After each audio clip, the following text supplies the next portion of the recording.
ujeedaan de ujeedaan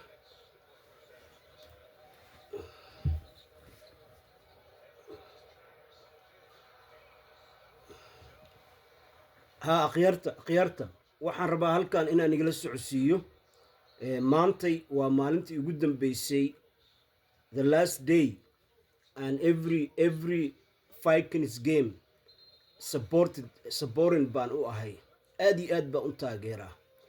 Come on man, Vikings man, Minnesota Timberwolves, every game, every Sunday Viking game, you can go back to watch my TikToks. Every Sunday I put the gear on, Viking gear. Every Timberwolves game I put the gear on.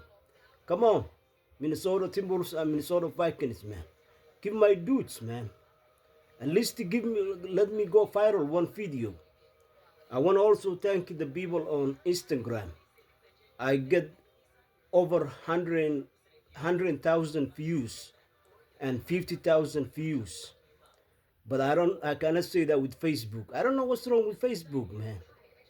I think nobody use Facebook anymore. Either TikTok or Instagram now is going on.